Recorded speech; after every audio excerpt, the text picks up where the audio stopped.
अब भाइसँग टक्क खाना खानु पर्यो। तातो भर बनाएर लिएर आएको सोयाबिनको तरकारी, आलु, क्या राम्रो ग्रेभी। यहाँ मेरो टुल बनाउँदै हुनुहुन्छ भाइले। भाइ एकदम राम्रो है, एकदम अच्छा बनाइदिन्छु भन्नु न। अच्छा एकदम अच्छा हुन्छ ल। ठ्याक्क हाम्रो भाइले यहाँ अब खाना खाने भनेको फेरि मैले खाने भनेको भाइले खाना सुरु गर्नु भयो यार। ल यार हाम्रो भाइ यहाँ बिहान हेर्नु त 8 बजे बिहान यार यस्तो काम यार। ओहो यस्तो जान्नुपर्छ कि भाइले। फेरि बर्थडे भयो भने दिन छुट्टी हुन्छ नि फेरि। कहिले चरङ्गे, कहिले पारी बुटल, कहिले वारी बुटल, कहिले यता होइन मिलनचोक तिन कुनै हो। ल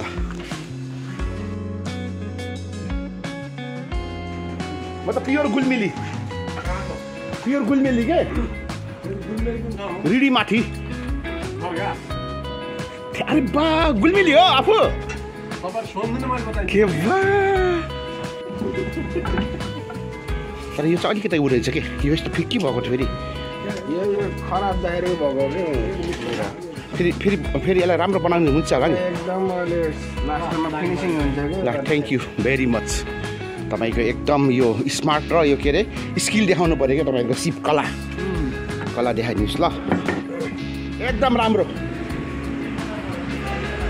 ल हुँदैछ यहाँ।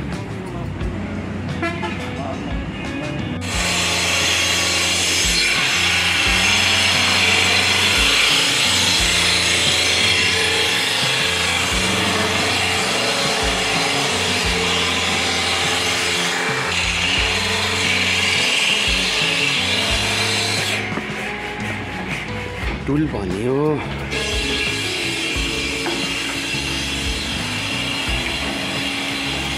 यसकन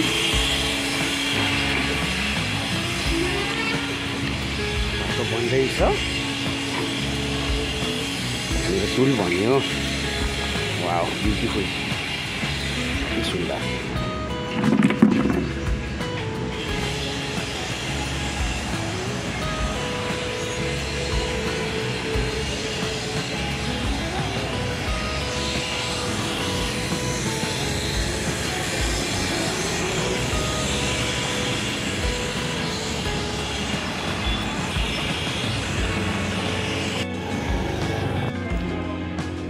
पसलमा सानो स्टुल आइपुग्यो। सानो भन्नाले के सानो भन्ने 2 फुट 4 इन्च स्टुल हो। सोकेस अलि लामो भएको कारणले गर्दा यो टुल बनाउनु पर्यो। ठाउँ नभए स्पेस नभएको कारणले गर्दा हो यो। राम्रो छ, आफ्नै डिजाइन हो, मेरो आफ्नै डिजाइनले दिएको यो खरेदी गरेको भन्छ। यो यसको स्ट्यान्डलाई पिलरलाई टुलको चाल स्ट्यान्ड स्टुलको राम्रो छ। बस thank you good day to all of you.